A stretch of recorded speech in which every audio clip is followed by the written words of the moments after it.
Notre dernière présentation, et non la moindre, Mme Annick Bré-Beaucia. Madame va nous s'entretenir de l'adaptation pour l'eau et le plein air. Annick Bré-Beaucia est titulaire d'un baccalauréat en sciences des loisirs de l'Université Concordia, conseillère en loisirs et responsable du développement du plein air à Montérégie à Loisirs et Sports Montérégie. Elle cumule plusieurs années d'expérience en gestion d'activités touristiques et de sites de plein air. Alors, bon après-midi. J'espère que je vais être un petit peu plus positive, mais en même temps, on n'y échappe pas. Qu'importe dans quel secteur nous sommes, les changements climatiques ont un impact. Alors, allons-y avec le domaine du loisir. Premièrement, qui est Loisirs et Sports Montérégie? Eh bien, c'est une unité régionale de loisirs et de sport. Alors, on va petit cours ici d'acronyme URLS. Donc, chaque région du Québec, il y a 17 régions au Québec, ont une unité régionale de loisirs et de sport. La vôtre, c'est nous, c'est moi, et toute l'équipe en arrière. Donc, notre mission, c'est d'assurer que les Montérégiens et Montérégiennes aient accès à du loisir le plus accessible possible, le plus gratuitement possible, pour qu'ils aient une meilleure santé mentale, une meilleure santé physique, des saines habitudes de vie également. Est-ce que vous connaissez, par exemple, le secondaire en spectacle? Oui? Bon, on est les personnes derrière le secondaire en spectacle. Jeux du Québec. Donc, on est les organisateurs, coordonnateurs de toutes ces régionales qui se passent dans les Jeux du Québec. Donc, il y a plusieurs programmes comme ça. Je vais vous parler de la route bleue un peu plus tard. Juste petite parenthèse, on cherche d'argent partout, tout le monde. Il existe 2 types de subventions qu'on peut également vous offrir qui s'appellent Plaisir plein air pour l'organisation des événements en plein air. Et le PAFI-LR en Montérégie, on bouge, est une subvention également là, dont nous sommes porteurs. Nous sommes mandatés par le ministère de l'Éducation, du loisir, du sport et du plein air afin, comme je vous ai dit, là, à répondre à la mission. Et on est également mandaté par le ministère des Loisirs pour le culturel, du ministère de la Culture pour le loisir culturel. Donc, on gravite sur ces différents angles. Vous comprendrez que moi, je m'occupe du plein air. Donc, ça me fera plaisir là, de vous parler de ces dossiers. Donc, premièrement, pourquoi il y a une page blanche? Il y avait un petit effet. Donc, selon vous, on va y aller un petit peu plus interactivement. Donc, quel est le top 3 des champs d'intérêt en loisirs de la population? Donc, on a des MRC avec nous, on a des municipalités, des OBNL. Donc, quand on parle d'activités, champs d'intérêt en loisirs, en passant, il y a environ 1400 types de loisirs différents qui existent. Quand on regarde le cadre de référence, le nombre de loisirs qui existent. Par contre, si on les met tous dans des grands champs d'intérêt que vous voyez ici, ce sont les champs d'intérêt majeurs. Donc, si on regarde la liste ici exhaustive là, des loisirs envers la population, top 3, on dirait quoi, là? Non, on a nature et plein air. Ensuite, culture et éducation. J'ai-tu entendu un sport? On a investi beaucoup en sport, hein? Ensuite, divertissement. Donc, les résultats sont numéro 3, les rencontres sociales. La population, ce qu'ils veulent, c'est des festivals, des festivals, des événements. Donc, ils veulent se rencontrer socialement, avoir des activités pour la famille, des activités pour le regroupement sportif ou avoir différents types d'événements. Ensuite, en deuxième position, la culturelle et éducative, nos bibliothèques notamment. Donc, la population veut à tout prix ce type de loisirs et c'est ce qu'ils font le plus dans leur temps libre. Et première position, nature et plein air. Qui avait dit sport? Hein? On avait quelques personnes qui avaient dit sport. Là. J'ai entendu en arrière aussi dire sport. Bien, sport a la 7e position. Alors, quand on réfléchit sur... C'est sûr qu'il y a différents indicateurs. Là. Le sport, c'est beaucoup dans l'encadrement du jeune enfant entre 5 ans et 17 ans. On voit ici, là, ah oui, c'est vrai, le soccer, c'est plus pour développer des jeunes et tout. Donc, il y a différentes tendances également. Il y a du sport professionnel ou semi-professionnel. Mais bref, on voit que la nature et le plein air touchent la majorité de la population. Assez facile à dire. Je crois que tout le monde est apte ou a déjà fait de la randonnée. Marcher. Marcher, c'est la base du plein air. Donc, qu'est-ce que c'est le plein air? Bien, c'est quand on est en contact avec la nature.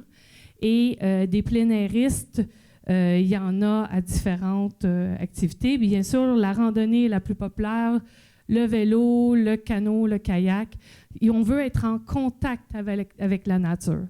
Donc, c'est sûr que s'il n'y a pas de nature, s'il n'y a pas un beau plan d'eau, s'il n'y a pas de boisé, de canopée, on n'est pas dans un concept de plein air qui nous amène vraiment à se sentir bien. On a besoin de ce contact avec la nature. Même la pêche, on veut toucher aux poissons, on leur met à l'eau, on veut apprendre sur les différents types d'animaux, de biodiversité qui se retrouvent alentour de nous. Donc, c'est ce qui fait la différence avec les plein-airistes. Donc, aujourd'hui, je vous parle de changement climatique dans un contexte de plein air. Quand on développe le plein air, quels sont les impacts en ce moment? Je vais vous parler du développement de la route bleue sur le territoire et également du développement régional du plein air, parce que nous avons tout récemment fait le plan montérégion de développement plein air, qui est une demande de la part du ministère de l'Éducation, du loisir, du sport et du plein air. Donc, je trouvais très chouette ces vagues. Donc, en 2019, le gouvernement nous a dit, bien, lavez-vous les mains et tout va bien aller. Vous l'aimez, hein, ça? C'est chouette. Donc, la première vague, ça a été la COVID. La deuxième vague, c'est la récession, mais on a oublié que la troisième et la quatrième vague, c'est les plus importantes qui s'en viennent, soit le changement climatique et la biodiversité qui va s'éteindre, collapse en anglais. Donc, les informations que je vais vous donner proviennent entre autres de Dr Paquito Bernard qui est venu faire une conférence entre autres pour nous à Loisirs et Sport Montérégie. On offre des formations, des conférences pour les municipalités, les directeurs d'organismes de loisirs. Donc, je l'avais invité, puis plusieurs informations proviennent de sa recherche. Donc, voilà. Merci à Dr Paquito Bernard. Ensuite, est-ce que les changements climatiques ont un impact sur la pratique du loisir?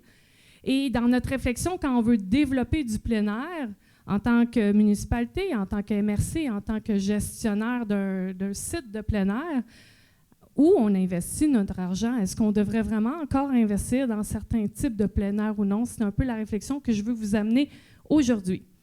Donc, premièrement, du côté, et là, c'est vraiment des vulgarisations de lecture scientifique, là, de données scientifiques que je vous donne. J'ai toutes les références ici, là, si vous avez besoin de les avoir, je vais vous les donner. Premièrement, pollution de l'air. Une unité de concentration de particules en suspension, qui vaut plus ou moins à 2,5 micromètres, a une augmentation du taux d'inactivité physique de 1,1 %. Donc, plus il y a de particules dans l'air, plus on fait moins d'activité, on est moins porté à bouger. Et on peut le voir à Montréal, on se souvient, il y a eu comme un smog avec les feux de forêt. Quand il y a eu ce fameux gros smog-là un peu partout, donc on est moins porté à sortir dehors et c'est normal. Deuxième, les conditions météorologiques extrêmes. Donc, c'est sûr que des températures très, très froides, quand il fait moins 40 degrés ou plus 30 et plus, on est moins porté également à sortir dehors. Le contraste fait vraiment une incidence sur si on va faire de l'activité ou pas. Les GES, là, je vais amener un petit bémol sur ce qui a été dit tantôt. Est-ce que l'activité physique permet de réduire les GES? Il y a eu des études empiriques et observationnelles sur 4 villes en Nouvelle-Zélande. Et ils ont modifié les infrastructures pour le transport actif. Puis, ils ont également fait une campagne médiatique pour vanter les bienfaits du transport actif. Et ce qu'ils ont découvert, c'est que, en réalité, le milieu périurbain possible des bénéfices 2 ans plus tard, il y avait une augmentation de 30 % d'impact. Donc, il y avait 30 % de plus de personnes qui utilisaient le transport actif. Mais malheureusement, l'impact était négligeable sur les GES. Donc, pourquoi? Je n'ai pas toutes les réponses, mais il y a une réflexion à faire. Ce n'est pas parce qu'on met une piste cyclable qu'on va régler l'impact des GES, surtout si on met une usine à côté. Tout le travail qu'on a fait avec le réseau cyclable pour améliorer le vélo ou d'autres types de transport, va s'effacer rapidement. Par contre, le modèle qui avait un meilleur résultat, c'est quand on combinait la voiture électrique avec le transport en commun et le transport actif. Ça provient d'une autre étude intéressante. Autre point, l'empreinte carbone. Donc, les pratiquants sportifs adultes allemands font environ 8 % d'empreinte. Donc, ce n'est pas parce que tu fais du sport ou certaines activités que tu réduis les GES ou au contraire, tu peux en faire une empreinte plus grande. Puis on le remarque notamment sur les pratiquants sportifs de haut niveau. Si on regarde l'équipe de soccer, la ligue de soccer en Angleterre, Premier League, donc le foot anglais, ils ont un joueur équivaut à 29 tonnes de CO2. Un joueur dans l'équipe. Ils ont plusieurs équipes, plusieurs joueurs, on s'entend. Si on regarde les Thunderbirds de l'Université de British Columbia, ils ont plusieurs équipes. Donc, juste l'université ici, là, avec leur équipe de hockey, leur équipe de basketball universitaire, ils font ensemble 630 tonnes de CO2. Donc, il y a une réflexion aussi à faire sur les différents types d'activités qu'on fait ou de sport de haut niveau. J'ai une petite pensée pour les Jeux olympiques, j'ai une petite pensée pour les différents événements également qu'on peut créer, qui sont internationaux. Autre point, catastrophe naturelle. Donc, c'est sûr que les inondations répétées diminuent la marche à moyen terme, selon une recherche. Mais dans un effet positif, les communautés sportives ou de loisirs peuvent aider les post-désastres. Donc, il y a une autre étude qui dit, bien, il y a quand même un effet communautaire dans le loisir qui peut amener quelque chose de bénéfique. Enfin, on a peut-être quelque chose de positif à dire. Donc, il y a une information importante à ce niveau.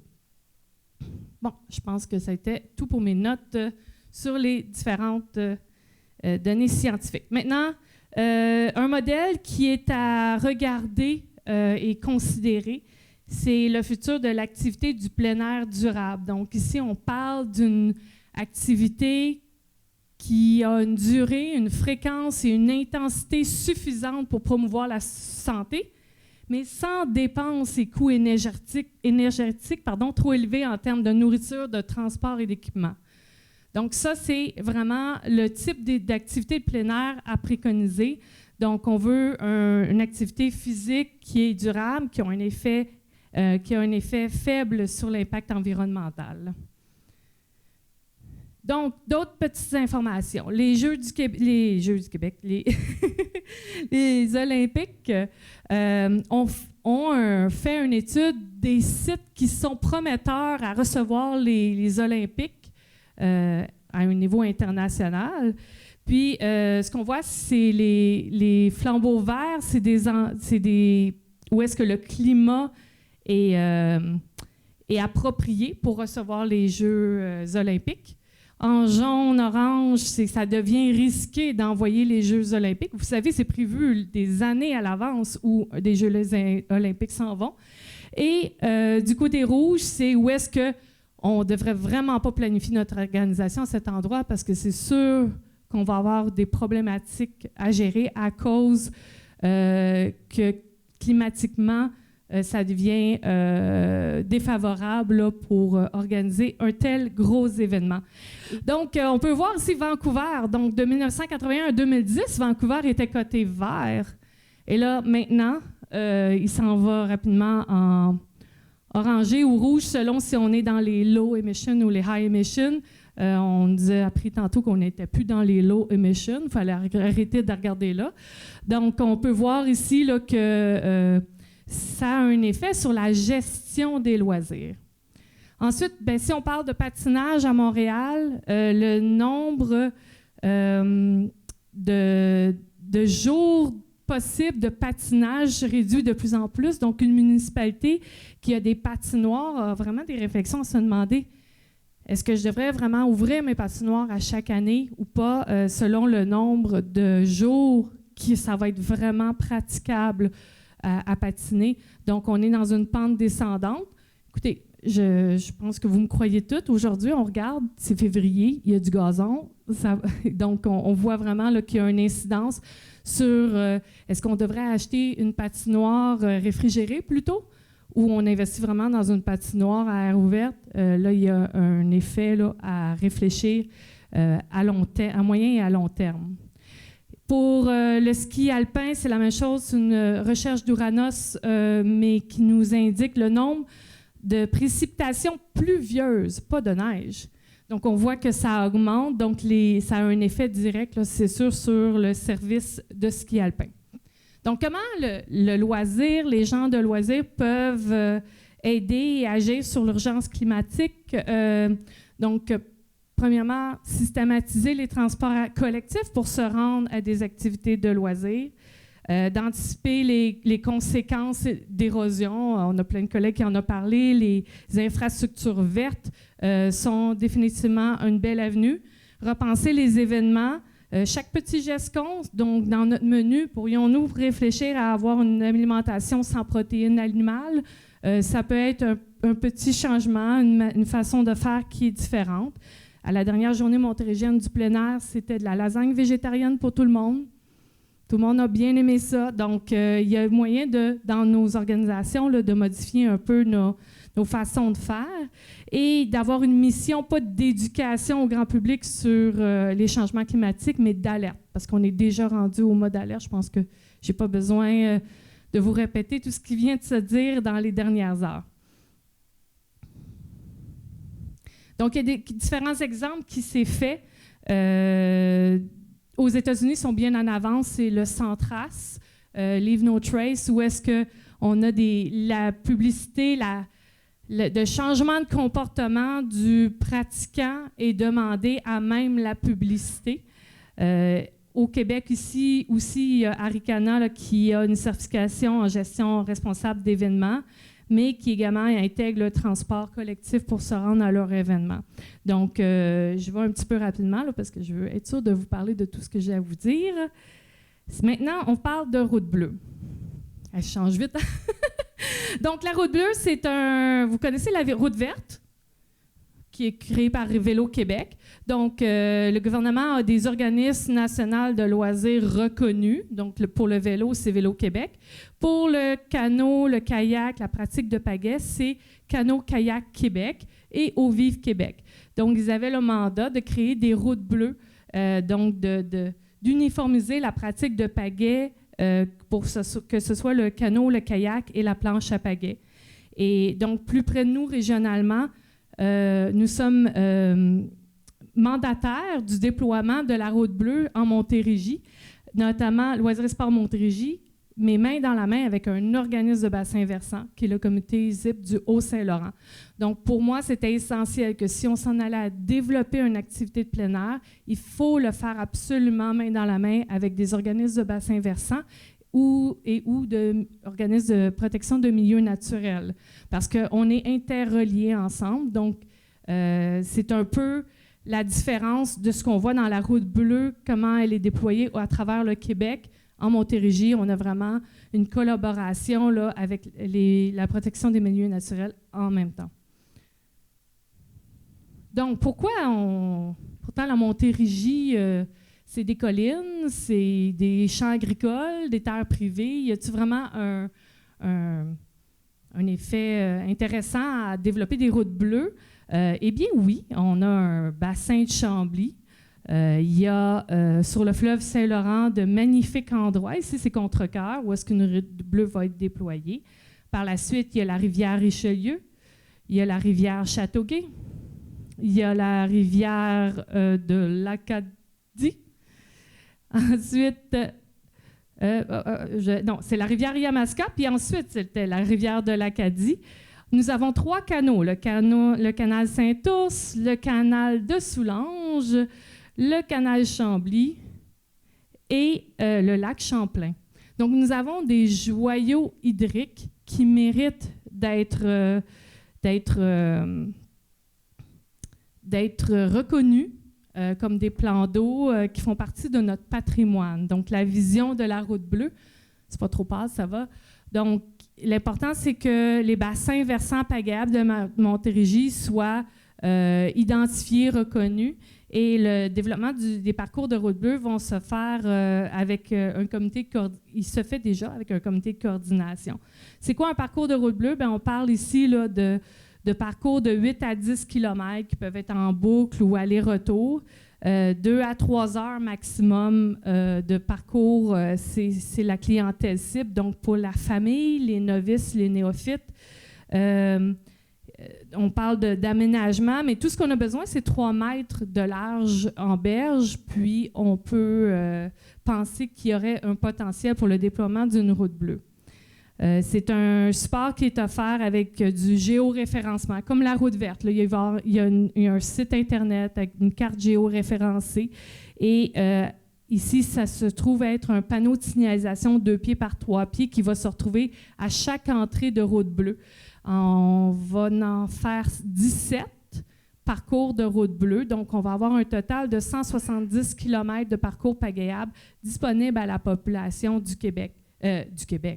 De la Montérégie en premier lieu, mais c'est sûr que si un Gaspésien veut venir en Montérégie, veut savoir où il peut s'en aller avec sa planche à pagaie, au moins on va lui dire, ben là tu peux aller, pas là, pas dans la cascade à cet endroit-là. On va te dire où tu peux aller, où est-ce que c'est légal et sécuritaire de le faire. Donc l'idée, c'est le monsieur, madame Costco qui peuvent partir avec une planche à pagaie, puis qui dit, ben moi, j'étais en camp de vacances, j'avais 10 ans, je sais faire du canot, fait que je suis bien bon en planche à pagaie. Bien, cette personne-là, on veut l'encadrer.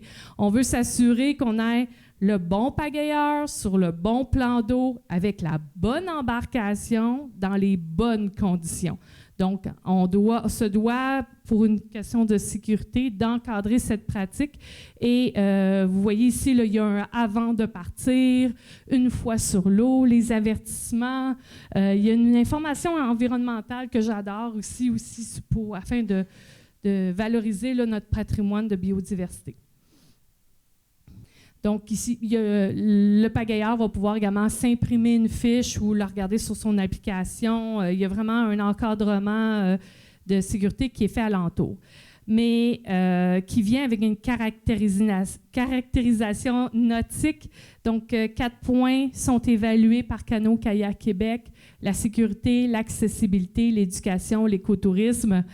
Ici, vous voyez déjà les parcours pagayables le long de la Châteauguay qui sont en caractérisation.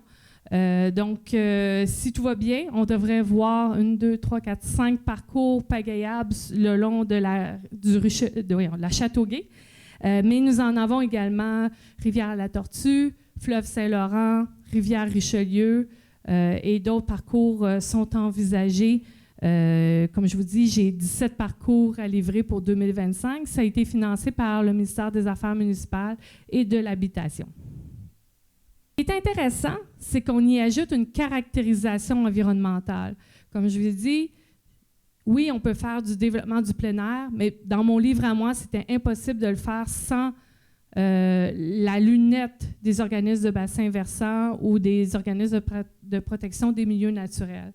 Donc, c'est là que les organismes de bassin versant rentrent dans le tableau. Et les caractérisations environnementales nous servent à valider différentes informations. Donc, premièrement, la qualité bactériologique de l'eau. Combien d'unités fécales? Pour faire la pratique de pagaie, il faut minimalement 1000 unités fécales et moins de coliformes fécaux. Où sont situés les herbiers aquatiques et les frayères à poissons afin de dévier le parcours et ne pas passer à cet endroit? Où sont la même chose pour la nidification aviaire, les habitats des mammifères, bref, et les espèces envahissantes. Donc, comment on encadre cette pratique? Donc, c'est regarder sur les différents angles. Les rapports de caractérisation environnementale ont été faits, je vous dirais, pour presque la moitié des parcours pagayables en ce moment, là, dans les 17 qu'on va faire. Et on est arrivé avec certains résultats qui... c'est sûr qu'il nous manque encore les rapports de caractérisation environnementaux qui vont être faits cet été, mais on voit une certaine tangente. Donc, les deux tangentes qu'on voit, c'est premièrement, après de fortes pluies, ce n'est pas conseillé de faire de la pratique de pagaie parce que les unités de coliformes fécaux augmentent considérablement selon les tests qu'on a faits. Et il y a aussi le débit de l'eau qui se modifie. Donc, on veut éviter la pratique de pagaie après de fortes pluies. Et ça va faire partie des avertissements.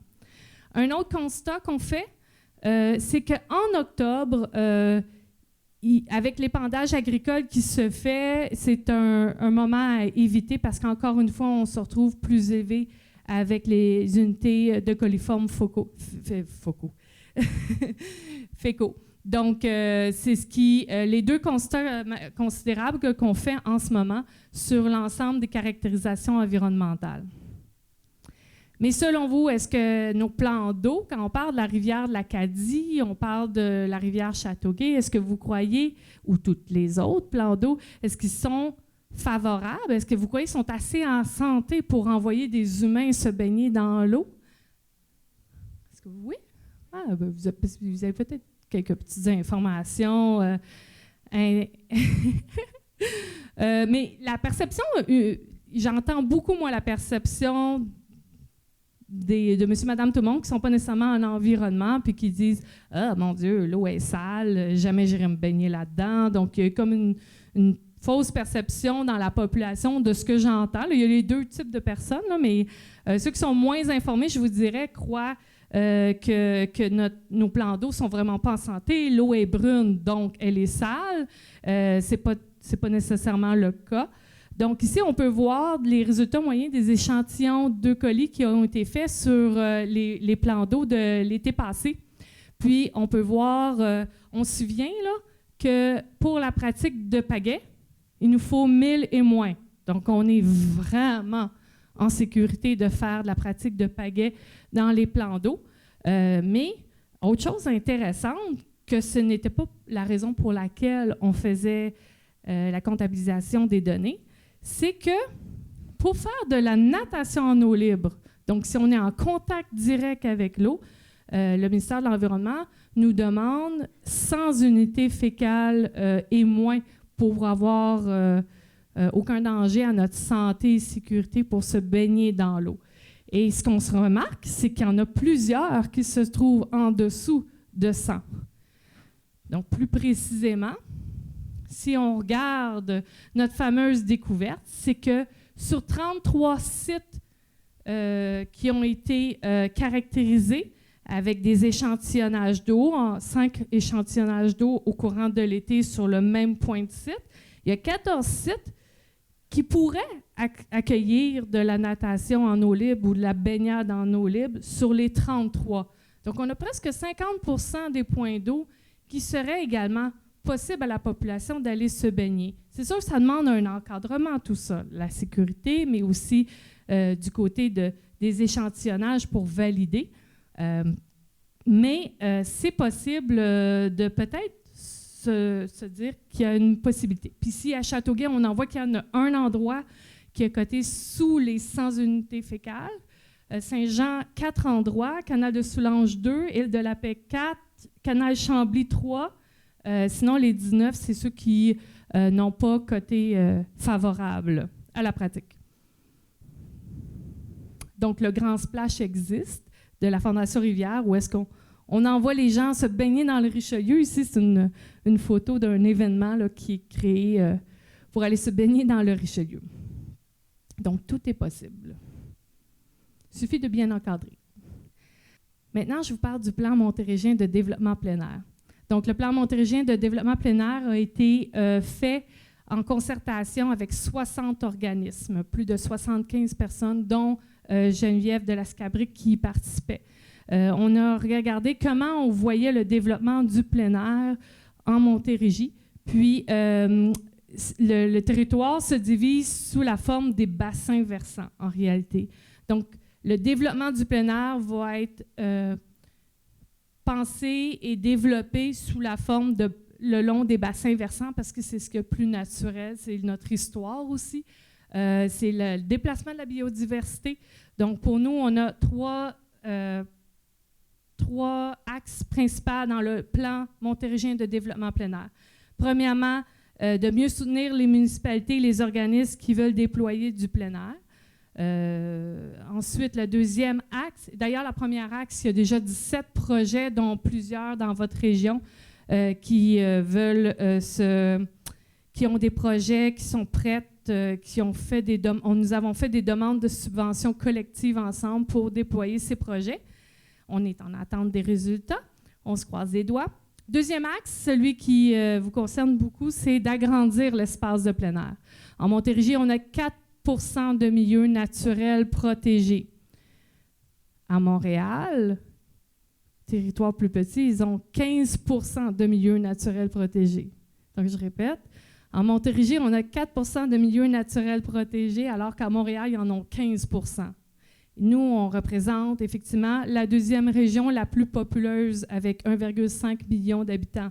Donc, comment on va faire pour offrir du plein air? On l'a vu avec la COVID, les gens ont besoin d'air, ont besoin d'aller dehors. Donc, comment on va faire pour servir la santé mentale et la santé physique de ces personnes, de cette population, en fin de compte, on représente 1/5 de la population du Québec. Donc, c'est quand même important d'y penser. Donc, on n'a pas le choix de doubler nos espaces nature, de renaturaliser, donc de planter des arbres. On doit peut-être regarder pour des grands projets régionaux, de développer des grands parcs naturels, un peu comme le modèle du parc des Appalaches. Donc, il y a différentes avenues qu'on regarde au sein de la table d'orientation plein air, dont vous pouvez faire partie. C'est toujours ouvert là, pour ceux qui veulent y participer. Et la troisième axe, c'est d'éduquer et de changer. Donc, changer le comportement envers la nature, parce qu'on veut s'assurer que les gens en prennent bien soin et le font de la bonne manière, mais également d'enseigner les techniques sécuritaires là, du côté un peu plus technique là, de la pratique d'activité, notamment de pagaie. Alors voilà. Merci beaucoup.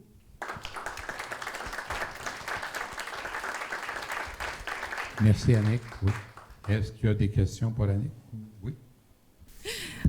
Super intéressant de voir pour le développement des activités. J'ai une question. Est-ce que les données que vous avez faites, les échantillonnages sur l'eau, datent que de ce 2023 ou ils ont été faits aussi avec d'autres données antérieures?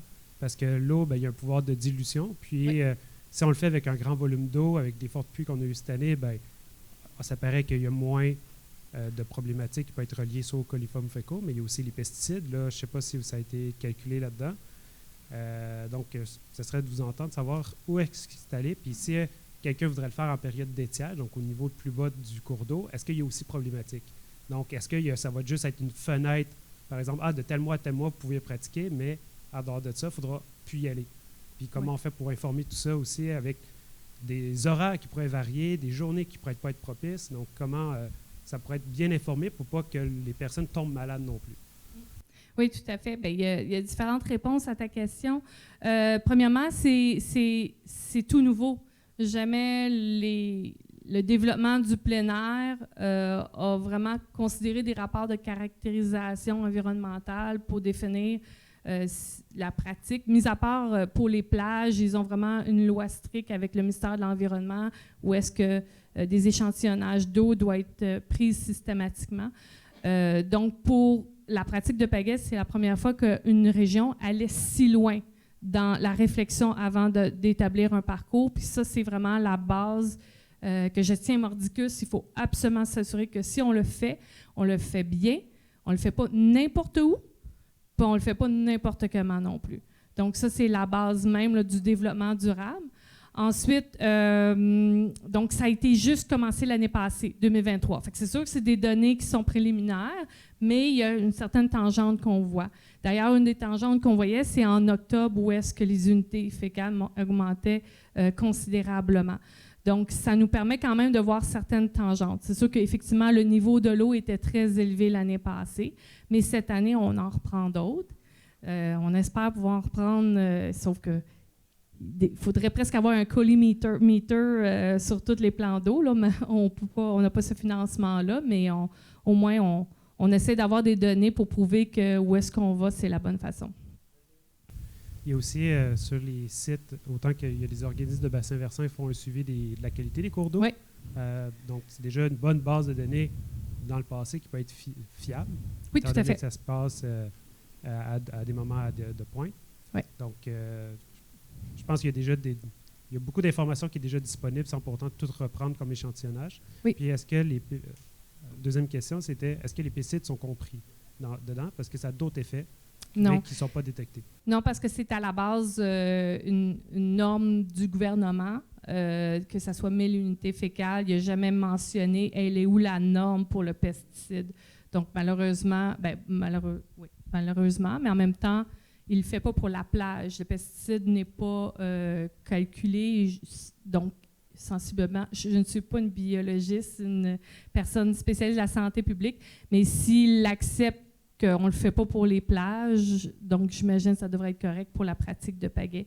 Je mentionnerais ce qu'on note aussi, puis ça c'est Fondation Rivière qui exerce ces échantillonnages d'eau, c'est que l'eau qui provient du lac Champlain est beaucoup plus propre, spécialement pour le Richelieu, c'est en s'en allant vers le fleuve que là, ça a des dommages, notamment après Saint-Jean-sur-Richelieu. Là. Donc, on sait qu'il y a des raisons pour ça. Là. En parlant de Fondation Rivière, ils ont fait la même chose avec leur Collimander, qu'ils appellent ici, sur la rivière Châteauguay.